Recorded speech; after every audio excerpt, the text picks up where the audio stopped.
Number 13 भी सरदनान ने मेरे जिम्मे लगाया हुआ है कि ये हम लोग डिस्कस कर लें, आइडेंटिफिकेशन एंड रिस्क असेसमेंट।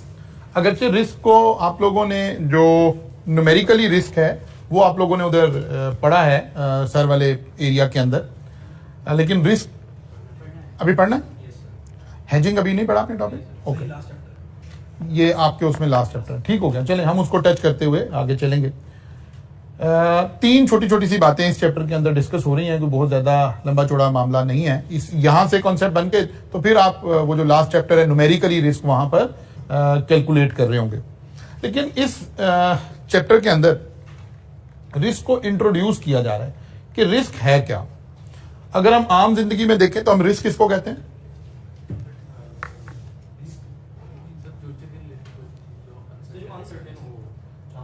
जो अनसर्टेन हो या जो एडवर्स रिजल्ट निकल सकता हो, जो हम एक्सपेक्ट कर रहे हैं उससे एडवर्स मूवमेंट को हम आम जिंदगी में रिस्क बोलते हैं। ठीक है ना, कि हम जो अज्यूम कर रहे हैं अगर उससे एडवर्स हो जाए तो हम उसे रिस्क बोलते हैं, लेकिन अगर उसकी फेवर में मूव कर जाए तो हम उसे रिवार्ड बोलते हैं। ठीक है ना, आमतौर पर मतलब अगर डॉलर जो है आजकल डॉलर की प्राइस कोई 225 रुपए एवरेज कर लेते हैं हम, ठीक है ना, अनफॉर्चुनेटली। तो अब एक शख्स जिसने डॉलर की पेमेंट करनी है, अब दो लोग हैं, अपना अपना रिस्क है हर लोगों का। एक शख्स है जिसने पेमेंट करनी है, लेकिन पेमेंट उसे अभी आज से 30 दिन बाद करनी है। उसके लिए रिस्क क्या है? मजीद महंगा ना हो जाए। जब उसने 30 डेज के बाद डॉलर परचेज करने पहुंचना है, 30 डेज के बाद उसने जब डॉलर परचेज करना है तो उसको यह खदशा लगा हुआ है कि ये 225 से और ऊपर ना चला जाए, 230 का ना हो जाए, 235 का ना हो जाए। वो जहनी तौर पर इसको रिस्क कह रहा है। लेकिन अगर 115 का हो जाए तो इसका तो उसे बेनिफिट हो रहा है, वो इसे रिस्क नहीं कह रहा। अपने जहन में उसके नजदीक एडवर्स मूवमेंट रिस्क है। एक शख्स है जिसने पेमेंट रिसीव करनी है,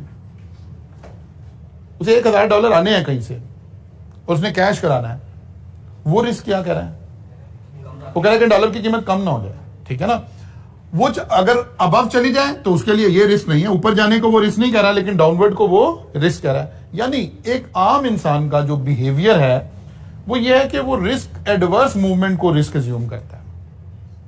ठीक है ना, और इस रिस्क को मिनिमाइज करने की टेक्निक्स फिर हम सीख रहे होते हैं, फिर हम देख रहे होते हैं कि वो क्या टेक्निक्स हैं, कैसे हम इस रिस्क को मिनिमाइज कर सकते हैं। कुछ चीजें आप यहां सिलेबस में पढ़ेंगे, फिर कुछ आगे BFD और फाइनल के सिलेबस में चीजें पढ़ेंगे कि हम इस रिस्क से बाहर कैसे आ सकते हैं।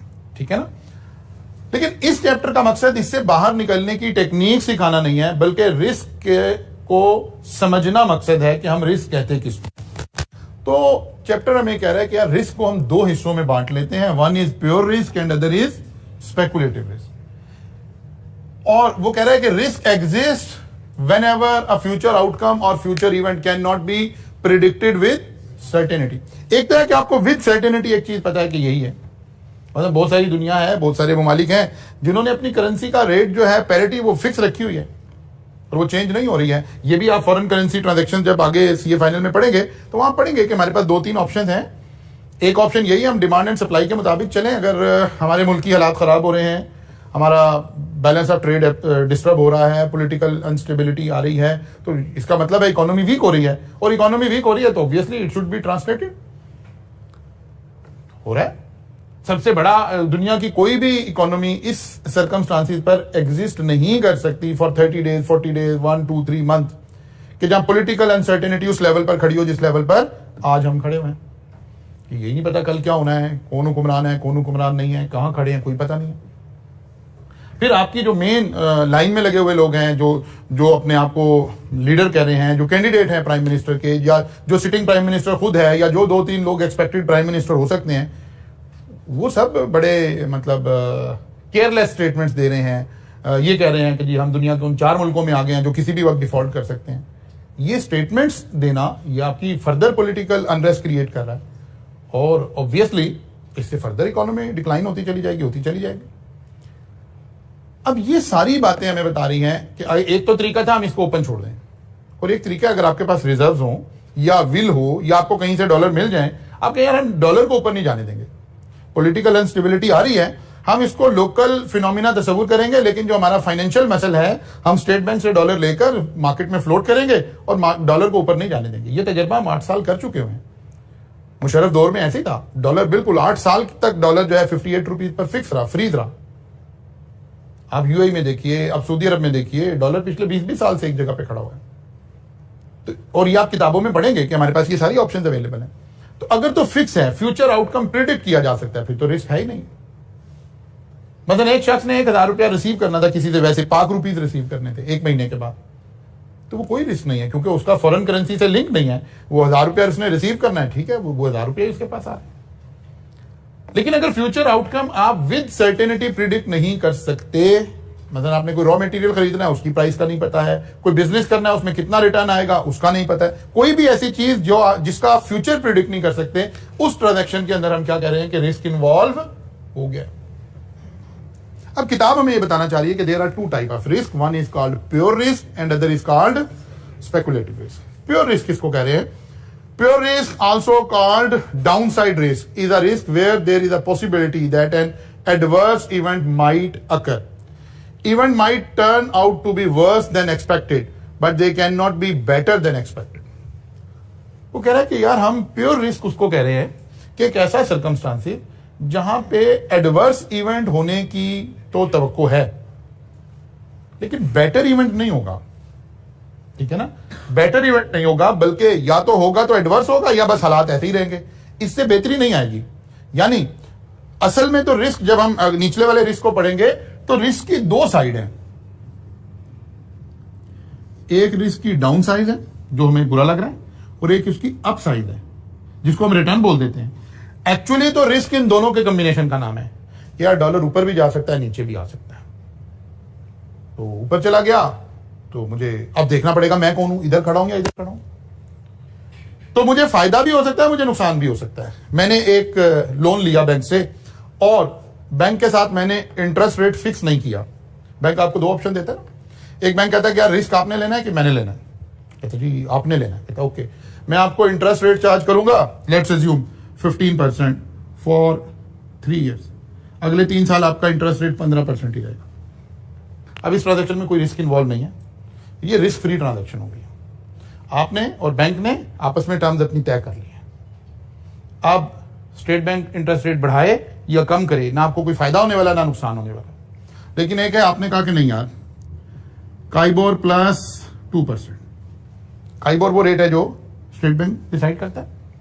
अब अगर इंटरेस्ट रेट ऊपर चला गया तो आपकी कॉस्ट ऑफ कैपिटल और बढ़ जाएगी, लेकिन अगर नीचे आ गया तो आपको फायदा भी हो जाएगा। इस ट्रांजैक्शन में आपने रिस्क कैरी किया है, लेकिन रिस्क कौन सा है? दोनों साइड का रिस्क है। अप भी जा सकता है, डाउन भी आ सकता है। लेकिन प्योर रिस्क हम उसको कह रहे हैं जहां सिर्फ एडवर्स हो सकता है, बेटर कुछ नहीं हो सकता। ये ऐसे सर्कमस्टांसेस हैं जैसे यहां लिखा हुआ है, for example there might be a safety risk that employee could be injured by. वो कह रहा है कोई एक मशीन के ऊपर काम कर रहे हैं एम्प्लॉयज, ये रिस्क है कि खुदा ना खास्ता कोई जो एम्प्लॉय है ना वो हमारा मशीन की वजह से काम करने के दौरान इंजरी हो जाए। तो बस अब 2 ही ऑप्शन है, या इंजरी हो जाएगी या नहीं होगी। कोई और पॉजिटिव साइड नहीं है इसकी कि या एडवर्स इवेंट होगा या कुछ नहीं होगा। लेबर स्ट्राइक कर देगी, तो इसकी पॉजिटिव साइड कोई नहीं है।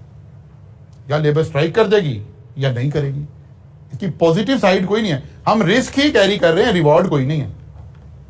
ठीक है ना, ये सारी वो ट्रांजैक्शन है जहां हम रिस्क कैरी कर रहे हैं, रिवॉर्ड कोई नहीं।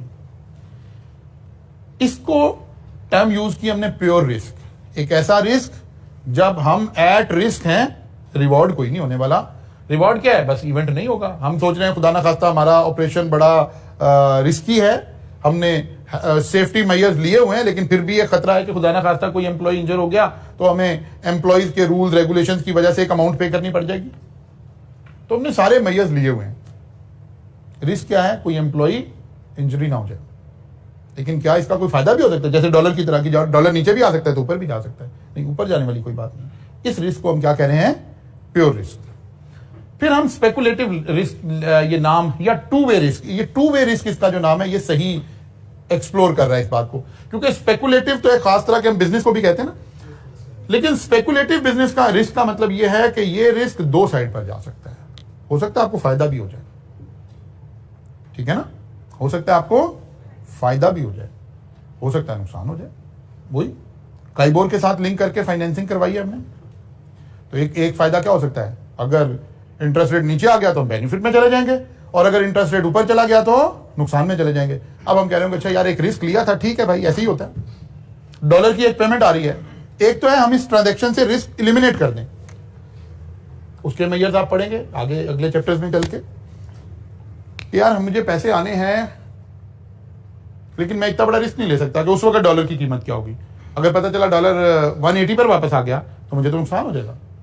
तो मैं क्या मेजर लूं कि मेरा डॉलर जो है वो यहीं फ्रीज हो जाए, या मैंने पेमेंट करनी है और मुझे डर लगा हो यार डॉलर, एक तो डॉलर ऊपर जा ही जा रहा है और एक मैंने पेमेंट करनी है तो पता नहीं 300 रुपए का ना खुदा ना खास्ता डॉलर हो जाए।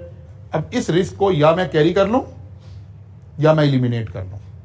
इलिमिनेट करने के अमल को कहते हैं हेजिंग करना, ठीक है ना। जब हम अपनी ट्रांजैक्शन में से रिस्क को इलिमिनेट करना चाह रहे हो, मसलन हम चाह रहे हो कि यार डॉलर का आज ये रेट है, जब मैंने एक कॉन्ट्रैक्ट को एक्सेप्ट किया है या रिजेक्ट किया है तो इस रेट को सामने रख के किया है ना कि यार ये कॉन्ट्रैक्ट कर लेना चाहिए या ये नहीं करना चाहिए। अब डॉलर की मूवमेंट की वजह से एक एडिशनल रिस्क कैरी हो रहा है। मसलन मैंने पेमेंट करनी है, पेमेंट के डेज हैं 90 डेज के बाद पेमेंट करनी है। अब मैं देख रहा हूं यार डॉलर अभी 200 रुपए था, 205 रुपए था, ये 5-7 दिनों के अंदर अंदर 225 रुपए हो गया है, तो 90 डेज में तो पता नहीं कहां चला जाएगा। अब अगर मेरी ये सोच है, एक सोच है कि यार रिस्क है ना, कोई बात नहीं, सबके साथ ही है, मेरा अकेले का डॉलर थोड़ा ऊपर चला जाएगा, सबके साथ ही है, इसका मतलब है आप रिस्क कैरी करने के लिए तैयार हो गए जमीन तौर पर। एक आप कहते हैं यार नहीं नहीं भाई हमको खुदकुशी थोड़े करनी है, हमने ये रिस्क कैरी नहीं करना। अब आपने कोई टेक्निक सोचनी शुरू की, वो जो टेक्निक सोचनी शुरू करेंगे उसका नाम क्या है, हेजिंग। मतलब एक आसान तरीका है, आप पेमेंट अभी कर दें भाई, 90 डेज का क्रेडिट ना लें। अगर आपको डॉलर से ज्यादा डर लग रहा है तो आप अभी पेमेंट कर दें, खत्म होगी बात, रिस्क क्या हो गया, एलिमिनेट हो गया। दूसरा तरीका है कि आप फॉरेन करेंसी के अंदर इसका फ्यूचर परचेज कर लें। करेंसी में फ्यूचर अवेलेबल होता है, आप आज ही 3 महीने बाद डॉलर का एक रेट आपके पास आ रहा होगा, ये 225 है तो वो शायद 226-27 रुपए आ रहा होगा। ये एक फ्यूचर मार्केट है, आगे आप पढ़ेंगे डिटेल में, मैं तो जस्ट इंट्रो दे रहा हूं इसका। तो आप उस मार्केट में इसको खरीद लें, ठीक है।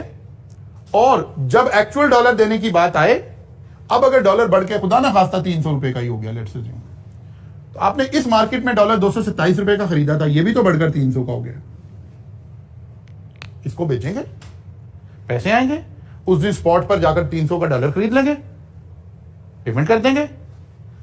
क्या रिस्क हुआ, ये 2 रुपए हमें कॉस्ट आई इस रिस्क को कम करने के लिए। स्पेकुलेटिव नहीं, स्पेकुलेटिव में, नॉन डिलीवरेबल में, टैक्स में नहीं पड़ा था, स्पेकुलेटिव बिजनेस, ये वो वाली बात है।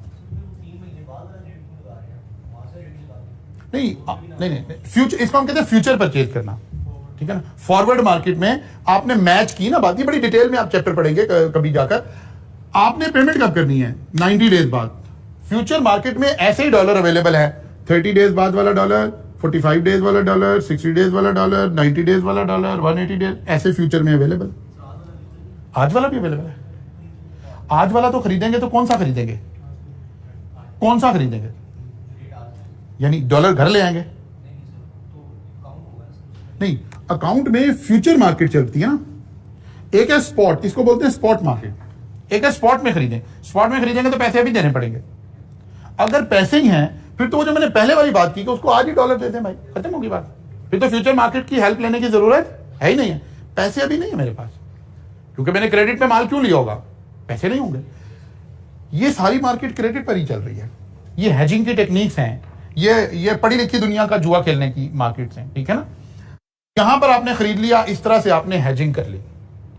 रिस्क को जब भी हम एलिमिनेट करना चाहते हैं उसको क्या कहते हैं, हेजिंग। मतलब आपने गाड़ी खरीदी, अब रिस्क है कि गाड़ी चोरी भी हो सकती है, एक्सीडेंट भी हो सकता है, खुदा ना खास्ता कोई हादसा भी हो सकता है, आपने इंश्योरेंस करवा ली।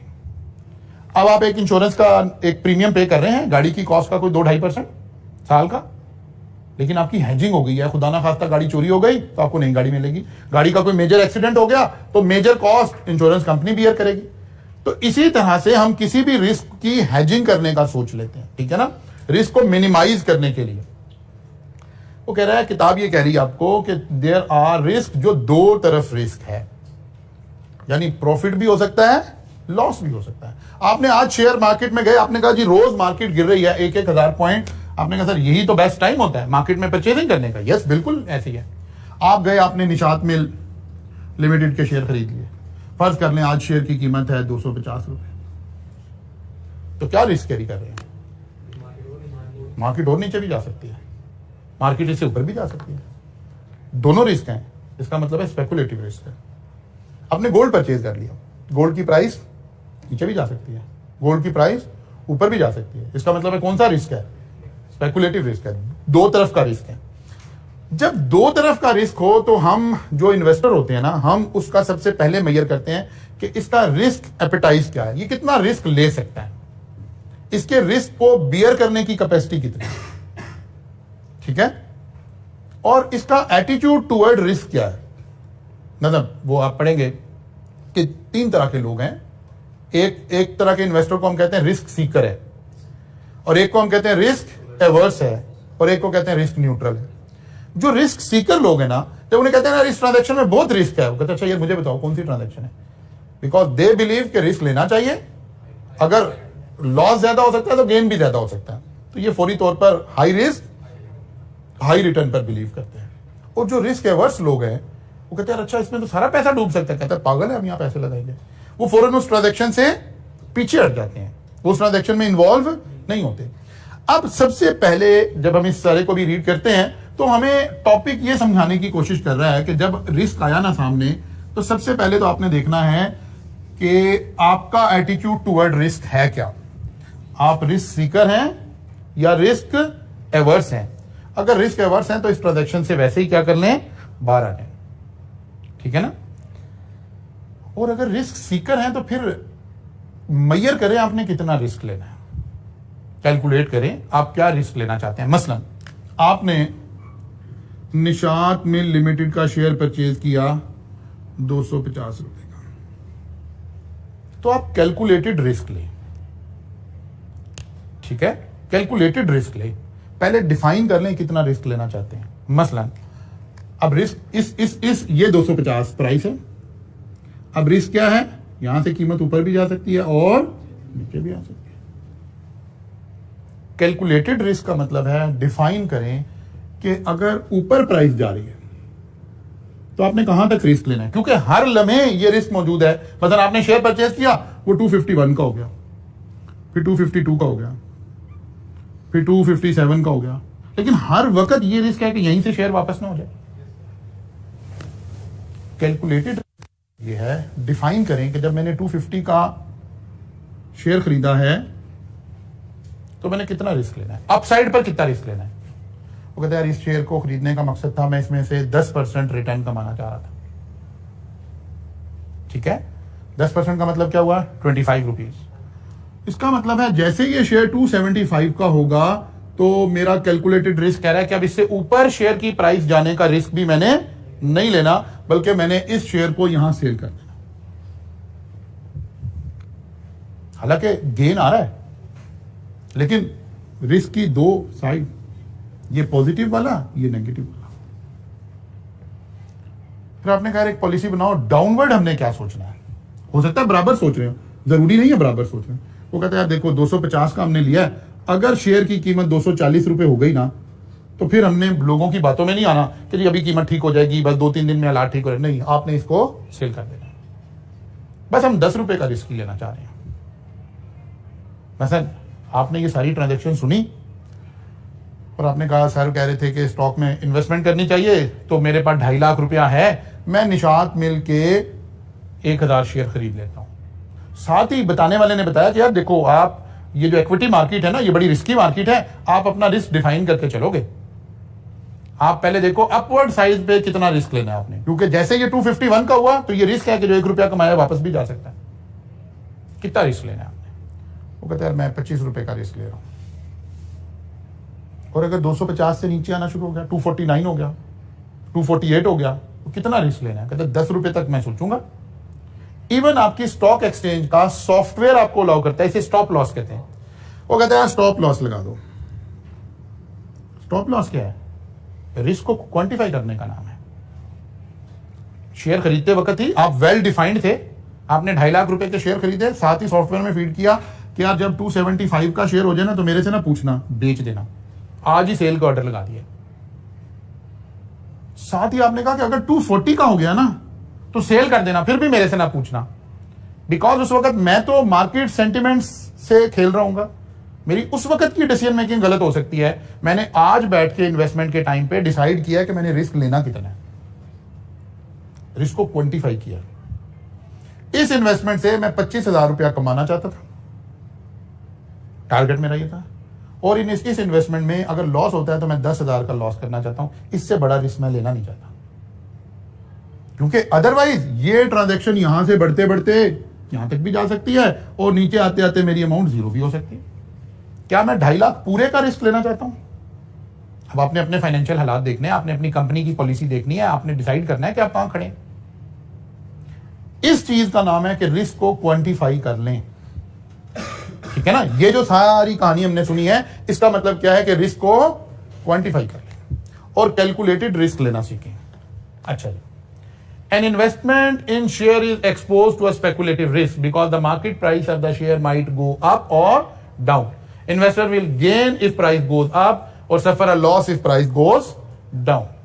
तो कह रहा है कि हमें क्या करना चाहिए, हमें देखना। इसने 2 एग्जांपल्स ये देकर फिर उसने बताया नीचे कि कंपनी जो है वो भी दोनों तरह का रिस्क ले रही है, और उसने बताया कि ये वाला जो रिस्क है, जो 2 साइड का रिस्क है, हम इसको कम कर सकते हैं, हम इसको रिड्यूस कर सकते हैं। किसकी मदद से?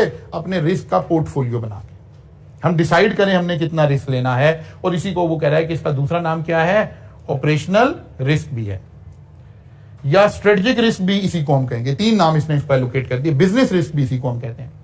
कॉस्ट ऑफ कैपिटल तो पढ़ लिया ना आपने? कॉस्ट ऑफ कैपिटल पढ़ ली? कॉस्ट ऑफ कैपिटल के अंदर आपने बात पढ़ी थी कि जब आप risk free return plus market return minus risk free return, ये क्या था? Risk premium. ये रिस्क प्रीमियम था ना एक्चुअली। वो जो हम कहते हैं हाई रिस्क हाई रिटर्न, तो वो इस वाले एरिया पर डिपेंडेंट होता है। अच्छा खैर, अब आएंगे रिस्क मैनेजमेंट, जो बात मैं आपको समझाने की कोशिश कर रहा हूं। Risk management is the process of managing the both downside risk and business risk. वो कहते हैं इसको मैनेज करने का नाम है both side. It can be defined as culture, structure and process that are focus on achieving possible opportunities yet at the same time control unwanted result. अब हमने अनवांटेड रिजल्ट किसका नाम दे दिया? 2,75,000 से ज्यादा हम ऊपर नहीं जाना चाहते और 2,40,000 से नीचे नहीं जाना। इसके अलावा जो रिजल्ट है वो अनवांटेड है हमारे लिए। हम 3 लाख पर नहीं जाना चाहते इस इन्वेस्टमेंट से, बिकॉज हम क्या कर रहे हैं? कैलकुलेटेड रिस्क लेने जा रहे हैं, हम ओपन रिस्क नहीं ले रहे। The risk management is a corporate governance issue. वो कहता है ये कॉर्पोरेट गवर्नेंस का इशू है। Board of director have a responsibility to safeguard the assets of the company to protect investment of share holder from loss of value. वो कहता है BOD का जिम्मेदारी है कि उसने तमाम एसेट्स को प्रोटेक्ट करना है ताकि शेयर होल्डर की वैल्यू लॉस ना हो जाए। The board should therefore keep strategic risk with in limit that share holder would expect. With in limit क्या मतलब? ये लिमिट डिफाइन किया, ये अपवर्ड रिस्क, ये डाउनवर्ड रिस्क। इसके अंदर अंदर रहकर आपने जो है रिस्क लेना है। अब ये तो चले स्टॉक मार्केट की बात होगी, आप कोई और काम कर रहे हो, कोई प्रॉपर्टी में इन्वेस्टमेंट कर रहे हो, कोई रॉ मटेरियल आप खरीद रहे हो, कुछ भी खरीद रहे हो, आपने एक लेवल का रिस्क कैरी करना है। उस लेवल से अगला रिस्क आप कैरी नहीं कर सकते। पर्टिकुलरली लिस्टेड कंपनीज तो बिल्कुल भी नहीं कर सकती, वहां तो रेगुलेशन हम इस चैप्टर में देख ही रहे हैं उसके ऊपर। वो कह रहा है एसईसीपी की जो कॉर्पोरेट गवर्नेंस के जो कोड हैं वो क्या कह रहे हैं? SECP code of corporate governance in Pakistan state that director should report on governance, risk management and compliance issue and that risk considered shall include reputational risk and shall address risk analysis। वो कह रहा है 3 काम board ने करने हैं।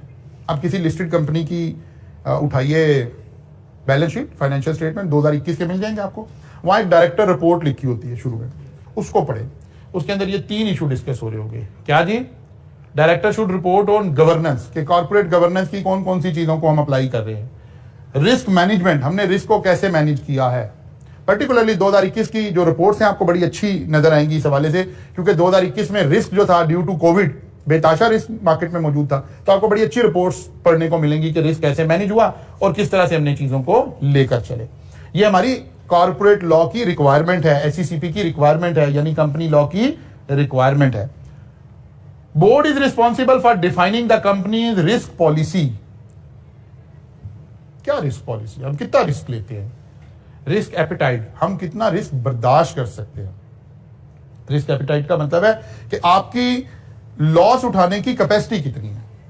Some time हम competitive advantage, जब हम पिछले चैप्टर पढ़ रहे थे, हमने वहां देखा, हमने बात एक दिन क्लास में की भी, कि बाद दफा एक बड़ा इन्वेस्टर एंटर होता है मार्केट में और वो अंडर सेलिंग शुरू कर देता है, बिकॉज इसका रिस्क एपिटाइट बेहतर है, ये ज्यादा रिस्क ले सकता है। ये कहता है यार पहले चीजें इतनी सस्ती कर दो कि जो कमजोर मार्केट में प्लेयर है ना, वो तो ये लॉस बर्दाश्त नहीं कर सकेगा, कितने दिन चलेगा मेरे साथ। अल्टीमेटली वो अपने बिजनेसेस बंद कर देगा।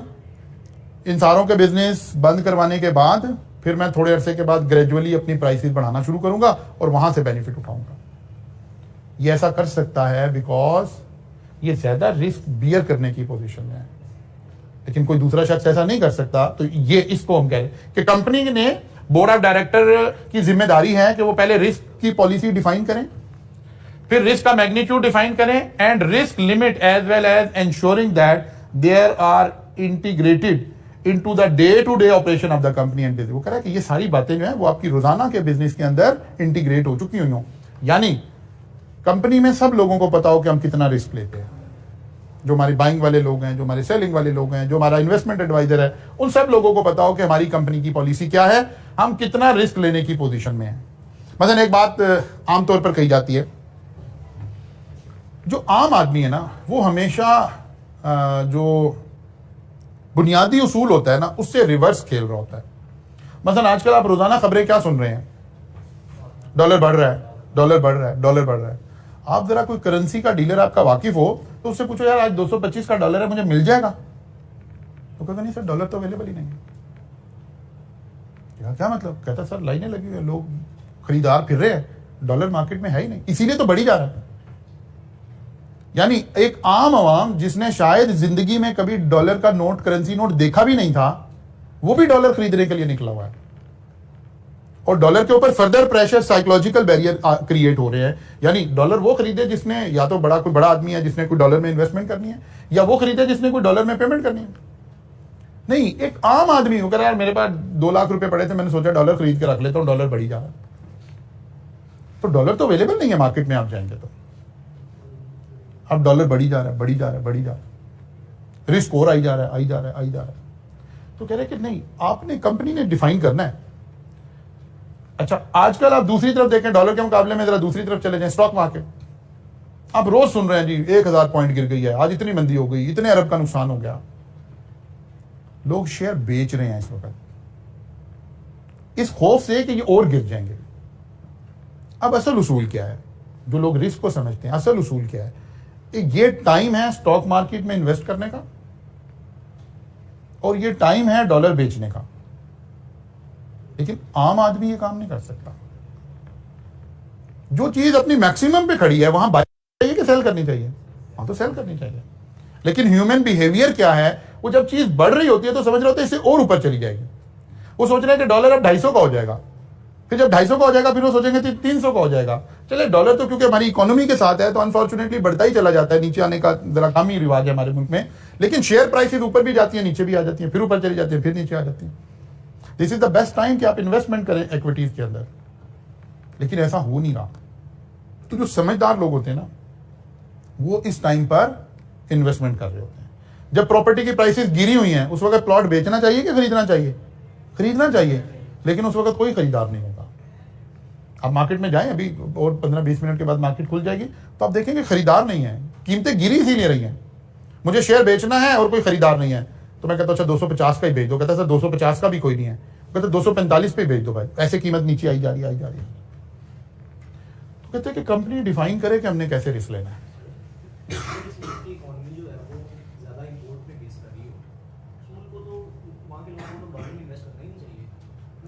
डॉलर का बेनिफिट लेंगे, दूसरी तरफ उनको अपनी देश का लोग कहां से आएंगे?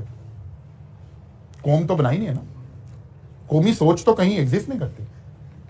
मैं आपको बता रहा हूँ कि क्या मैं उसमें रिकॉर्डिंग में क्या आपको बताऊं, आप डॉलर खरीदने तो जाएं, आपको पता चले कि डॉलर अवेलेबल है, जो रेट आप कह रहे हैं उस पर अवेलेबल है, कोई रीजनेबल क्वांटिटी आपको 10,000 डॉलर खरीदने हो तो क्या अवेलेबल है? नहीं अवेलेबल, क्योंकि हमने कौम का ज़हन ही नहीं बनाया हुआ, ना हम बनाना चाहते हैं, ना हमने बनाना है, ना कभी बनाया है, ना कभी बनाना है। हम तो अपनी अपनी सियासत खेल रहे हैं ना, कोई मुल्की मफाद और मुल्की को इसको तो कहीं ताल्लुक ही उसका कोई नहीं है। इसलिए ये सोचना कि कौम ऐसे सोचे, कौम ऐसे कैसे सोचेगी? यहाँ तो जो लोग कौम के लीडर है वो नहीं ऐसे सोच रहे कि यार मेरी स्टेटमेंट से मुल्क का क्या नुकसान हो जाएगा, वो तो मुल्क जाए, अगर मुझे इक़्तिदार नहीं मिलना तो फिर मुल्क रहे या ना रहे, इससे क्या फर्क पड़ता है? तो फिर तो ऐसे ही होगा, सारे लोग ऐसे कर रहे हैं, हर तरफ से ऐसे कर रहे हैं। इसलिए वरना जब बाकी कुछ ममालिक के साथ ऐसा होने लगा तो उन्होंने कहा ऐसी की तैसी, आज के बाद डॉलर तो हमने लेना ही नहीं है ना। इस वक्त टेक्निकली डॉलर नीचे आ जाना चाहिए था ना, आपने इंपोर्ट को बैन किया हुआ है, पेमेंट हमने कोई नहीं करनी, इसका मतलब है। तो फिर डॉलर के ऊपर प्रेशर किस चीज का आ रहा है? आप, मैं, लोग, हम डॉलर में इन्वेस्टमेंट किए जा रहे हैं। तो फिलहाल गवर्नमेंट को चाहिए कि ओपन मार्केट में डॉलर के ऊपर पाबंदी लगा दे, no one can purchase the dollar. इस प्रेशर को तो रिलीज करें ना। जब आप एक्सेप्शनल सर्कमस्टांसिस से गुजर रहे हैं तो एक्सेप्शनल मेजर्स ही लेने पड़ेंगे। पहले तो आप कहें कि यार ओपन मार्केट में डॉलर फिलहाल ट्रेडेबल नहीं है, मतलब बाय द वे आज की क्लास की डिस्कशन सुन के आप में से कोई डॉलर खरीदने क्यों जा रहा है? फेसबुक से डॉलर बढ़ते बढ़ते देखकर एक आम आदमी घर से डॉलर खरीदने क्यों निकल गया? क्या ये हम मुल्क के साथ वफादारी कर रहे हैं? कर रहे हैं ना। तो फिर इस तरह के मेजर्स तो कहीं लेने पड़ेंगे। खैर है नहीं होती, वापिस इसके ऊपर आ जाए। वो कह रहे हैं कि जी कंपनी को डिफाइन करना पड़ेगा उसने कितना रिस्क लेना है। वो कहते हैं फिर element of risk management system. अब कंपनी ने एक रिस्क मैनेजमेंट सिस्टम इंट्रोड्यूस करना है, बिल्कुल उसी तरह से जैसे, बल्कि यहां लिखा भी उसने ऐसे ही, बिल्कुल उसी तरह से जैसे हम इंटरनल कंट्रोल सिस्टम डिजाइन करते हैं। इंटरनल कंट्रोल, जो बच्चे ऑडिट पढ़ रहे हैं उन्हें तो फौरन से समझ आ जाएगी, जो भी ऑडिट नहीं पढ़ रहे, मैंने कल भी थोड़ा सा इंट्रोडक्शन दिया था कि वो सेट ऑफ पॉलिसीज जिसके जरिए से हम इंश्योर कर सके कि हमारी जो पॉलिसीज है वो इंप्लीमेंट हो रही हैं और काम जो है उसी तरह ही हो रहा है जैसे हम चाह रहे हैं। इसी तरह the element of risk management system should be similar to the element of internal control system. सबसे पहले क्या जी, there should be a culture of risk awareness within the company. वो कहते हैं हर बंदे को पता तो कि यहां रिस्क है क्या, एक कल्चर हो कि हर ट्रांजैक्शन में उस शख्स को यह पता हो कि यहां रिस्क क्या है, मैं क्या करूंगा तो क्या रिस्क एक्सपोजर हो रहा है। Manager and employee should understand the risk appetite of the company and that excessive risk are not justified in search for higher profit. वो कहता है जी मैंने सोचा जी चीजें शॉर्ट ही हो रही हैं तो माल खरीद ही लाता हूं तो फिर हमें ज्यादा प्रॉफिट हो जाएगा। कहता नहीं, ज्यादा प्रॉफिट के लालच में आपने ज्यादा रिस्क नहीं ले बैठना। रिस्क हमने उतना ही लेना जो हमारी डिफाइंड पॉलिसी ऑफ रिस्क है। मसलन फर्ज करें एक कंपनी को पेमेंट्स करनी पड़ती हैं और कंपनी ने डिफाइन किया कि यार 10,000 डॉलर हमारे पास ना कैश डॉलर इन हैंड होंगे।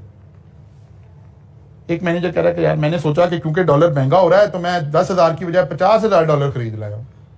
नो, हाई रिस्क की उम्मीद में आपने, हाई प्रॉफिट की उम्मीद में आपने हाई रिस्क नहीं लेना। ये स्टेटेड पॉलिसी होनी चाहिए। आपके सारे मैनेजर्स को, आपके सारे स्टाफ को, सारे लोगों को पता होना चाहिए कि हमारी कंपनी इतना रिस्क लेती है, हम इसके ऊपर खेल रहे हैं, इससे ज्यादा रिस्क हम नहीं ले रहे। अच्छा जी, number 2, there should be a system and process for identifying, assessing and measuring risk. वो वाली बात कि कोई ऐसा सिस्टम होना चाहिए जिसमें आप क्वांटिफाई करके अपने एम्प्लॉइज को, मैनेजर को, डिसीजन मेकर लोगों को बताएं कि यार हमने इतना रिस्क लेना है। मतलब आपको इन्वेंट्री कैरी करते हैं, ज्यादा इन्वेंट्री क्यों रखते हैं? ताकि स्टॉक आउट का रिस्क कम हो जाए। लेकिन कितनी रखनी है डिफाइन किया होता है ना जी, मैक्सिमम स्टॉक ही होगा। ये क्या है? ये हमारा रिस्क एपेटाइट है। यार इससे ज्यादा इन्वेस्टमेंट भी इसमें पाइल अप नहीं कर लेंगे। तो कैलकुलेटेड रिस्क लेना है जब, लेकिन कैलकुलेटेड लेना है तो कहीं रिस्क मेजर करने की कोई पॉलिसीज बनानी पड़ेगी ना, जहां से रिस्क मेजर होके, क्वांटिफाई होके सामने आए। मैंने उसकी एग्जांपल के लिए, क्वांटिफाई के लिए वो एग्जांपल डिजाइन की थी ताकि आपको पता रहे कि ऐसे हम क्वांटिफाई कर लें कि यार इतना रिस्क लेना है, अपसाइड ये रिस्क लेना है, डाउन साइड ये रिस्क लेना है। तीसरी आगे, there should be an efficient system of communicating information about risk and risk management to manager and the board of director. वो कह रहा है एक एफिशिएंट कम्युनिकेशन सिस्टम ऑर्गेनाइजेशन में मौजूद होना चाहिए ताकि अगर कोई रिस्क आ रहा है और हमने उसके ऊपर कोई अपनी लाइन ऑफ एक्शन डिजाइन करनी है तो पता चले आप बोर्ड मीटिंग ही बुलाते रह गए, इतनी देर में वो ट्रांजैक्शन ही गुजर गई। मसलन कुछ लोगों को पता चल रहा था जैसे ही ये इलेक्शन के रिजल्ट्स आना शुरू हुए, उन्हें पता चला कि यार ये सीट्स जो है पीटीआई की अब ज्यादा आ रही हैं, तो पीपल कैन वेल विजुअलाइज के क्या होने वाला है इसके बाद। तो कंपनी को पता चला कि यार ये तो काम खराब हो रहा है, फलां बंदे की पेमेंट है यार उसको रिलीज कर दो, क्योंकि डॉलर फर्दर महंगा हो जाएगा इस सारी ट्रांजेक्शन से। तो जो लोग रिस्क को समझते हैं, जो लोग रिस्क को कैलकुलेट करना जानते हैं, जो लोग समझ रहे हैं कि इस वक्त हालात क्या हैं, तो अब ये ना हो कि वो कहे कि अच्छा जी फिर बोर्ड मीटिंग नहीं, there should be an efficient system of communication, ताकि आप मैनेजर और आप लोग जब रिस्की ट्रांजैक्शन में इन्वॉल्व हैं तो एफिशिएंटली काम कर सकें। Strategies and risks should be monitored to ensure that strategic objectives are being achieved within acceptable level of risk. वो कहता है दूसरी अहम बात यह है कि हमारे पास एक मॉनिटरिंग का निजाम भी होना चाहिए कि हमने जो कहा था वैसे ही हुआ है। ये वही इंटरनल कंट्रोल वाली बात है कि इंटरनल कंट्रोल बड़ा अच्छा डिजाइन कर लिया है, लेकिन बाद में चेक ही नहीं किया कि कंट्रोल लगा भी रहा है। जिस बंदे को कहा है कि आपने ये काम ऐसे ऐसे ऐसे करना है, क्या वो ऐसे कर भी रहा है कि नहीं कर रहा। मसलन आपने currency, fake currency note detect करने के लिए एक मशीन लाके अकाउंटेंट को दे दी और उसने कहा यार जब भी ये डिनोमिनेशन के नोट आएंगे तो आप पहले उसको वेरीफाई कर लेंगे। अब आप आराम से बैठ गए कि यार मैंने एक इंटरनल कंट्रोल निजाम बना दिया है, अब फेक करेंसी कोई नहीं आएगी मेरी ऑर्गेनाइजेशन में। वो देखना है कि वो अकाउंटेंट उस मशीन को यूज भी करता है कि नहीं करता। इंटरनल कंट्रोल सिस्टम क्या था, आपने मशीन लाकर लगा दी, वो ऑपरेट हो रहा है कि नहीं हो रहा, मॉनिटर तो करना पड़ेगा ना कि अगर 5,000 का नोट आया, इसने उस मशीन में से उसको गुजारा भी है कि नहीं गुजारा है। अगर गुजारा ही नहीं है तो फिर मशीन लाने से तो कोई फायदा नहीं हुआ।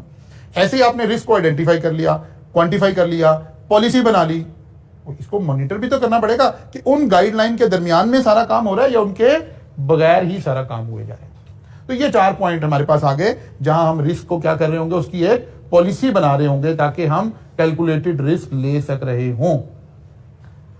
The responsibility for risk management and management structure to go with it vary between organizations. Some companies employ risk management specialists and financial services.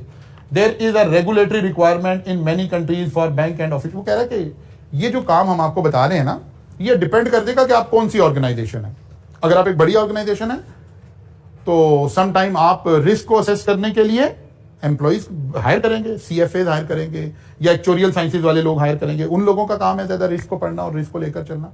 और साथ ही वो कह रहे हैं कि जो इस तरह के इदारे हैं जैसे बैंक्स हैं, फाइनेंशियल इंस्टीट्यूशंस हैं, इनके लिए सम टाइम लीगल रिक्वायरमेंट होगी कि यार आपका इन्वेस्टमेंट एडवाइजर फलां क्वालिफिकेशन वाला बंदा होगा और वो ये काम करेगा और ऐसे आप इन्वेस्टमेंट करेंगे, ऐसे अप्रूवल लेंगे, ऐसे रिस्क लेंगे, ऐसे नहीं लेंगे। तो सारी बातें उसके अंदर कोई लीगल रिक्वायरमेंट्स आ रही होंगी। जैसे दोनों साइड से, जैसे आप इंश्योरेंस कंपनी वगैरह के अंदर देखें, लाइफ इंश्योरेंस और ये कंपनी, ये जब आपको इंश्योरेंस प्लान सेल कर रही होती हैं तो उसके अंदर सारी फ्यूचर की फोरकास्ट होती है। तो SECP ने इन्हें रिस्ट्रिक्शन दी हुई है कि आप इस फोरकास्ट में इससे ज्यादा का रिटर्न शो नहीं करवा सकते। आपका इंश्योरेंस प्लान बना है तो फर्ज किया 12% पे बनेगा, आप 18%, 25% पे इंश्योरेंस प्लान बनाकर सेल नहीं करेंगे। क्यों? रेगुलेटरी रिक्वायरमेंट आती है। इसी तरह से वो कह रहा है कि बैंक, फाइनेंशियल मसलन बैंक ने एक इदारे को लोन देना है, जिसको मर्जी दे दे, नो, स्टेट बैंक की प्रूडेंशियल रेगुलेशंस होंगी, किस इदारे को लोन दिया जा सकता है, कितना दिया जा सकता है, कितना नहीं दिया जा सकता। आप बाद दफा कोई गाड़ी लीज करवाने लगते हैं, बैंक आपसे डॉक्यूमेंट लेता है, सारा कुछ करता है, आपका जानने वाला बंदा होता है एंड मैं कहता है सॉरी सर आपको गाड़ी लीज नहीं करवा सकते, आप इतनी इंस्टॉलमेंट कह रहे हैं, इतनी नहीं, इतनी इंस्टॉलमेंट हम आपसे लेंगे, इतने % इंटरेस्ट नहीं, इतने % लेंगे, एडवांस इतने नहीं, इतने लेंगे। ये क्या हो रहा है? बैंक का सिस्टम अपना रिस्क एवेल्युएट कर रहा है उस ट्रांजैक्शन में और वो एक कैलकुलेटेड रिस्क लेना चाहता है। वो उससे ज्यादा उसका फाइनेंशियल सिस्टम उसको अलाउ नहीं कर रहा, आपका जानने वाला होने के बावजूद उसका सिस्टम उसको अलाउ नहीं कर रहा। यही बात पढ़ाई जा रही है कि कोई एक सिस्टम होगा, उस सिस्टम के अंदर बैठकर सारा निजाम चल रहा होगा। ऐसे नहीं होगा कि बस जो लोग वहां काम कर रहे हैं उनकी विल के ऊपर होगा, नहीं, एक सिस्टम होगा, उस सिस्टम के वेरिएबल्स डिफाइन होंगे। मसलन आपकी मंथली सैलरी कितनी हो तो कितने का रेंटल कमिट करना है। मसलन फर्ज कर ले, मैं समझाने के लिए कह रहा हूं कि बैंक ने इंटरनल कंट्रोल सिस्टम बनाया कि जिस शख्स की सैलरी का 1/3 वो रेंटल क्लेम कर सकता है। मसलन एक शख्स कहता है मेरी मंथली सैलरी 3 लाख रुपया है, तो बैंक इससे 1 लाख रुपया रेंटल तक की गाड़ी देगा। अगर ये कह रहा है नहीं मैं 1.5 लाख दूंगा, तो बैंक कहता नहीं भाई ये रिस्क हमें अलाउ नहीं है, हमारा रिस्क सिस्टम कह रहा है कि हम आपसे 1 लाख रुपए तक का रेंटल ले सकते हैं। आप कह रहे हो मैं 1.5 लाख दूंगा, हमारे सिस्टम के मुताबिक 1.5 आप दे नहीं पाओगे, इसका मतलब है आगे जाके ये ट्रांजैक्शन डिस्प्यूट में जाएगी, तो हमारा बैंक का सिस्टम अलाउ नहीं कर रहा कि हम आपको लीज करें। हाँ, आप एडवांस इतना दे दो कि आपकी इंस्टॉलमेंट 1 लाख रुपया बन रही हो, रिस्क एपेटाइट। तो कह रहे हैं कि बाद दफा तो लीगल रिक्वायरमेंट होगी ये चीजें, और उसके अंदर अंदर लिमिट के अंदर रहकर हम ये सारा रिस्क ले रहे होंगे। कल मुलाकात होगी इंशाल्लाह, यहाँ से आगे चलेंगे परसों, यानी अब मुलाकात होगी नेक्स्ट वीक, क्योंकि अदनान साहब ने अपना एरिया को क्लोज करना है, फिर उससे अगले वीक में मैं अपने एरिया को क्लोज कर दूंगा इंशाल्लाह।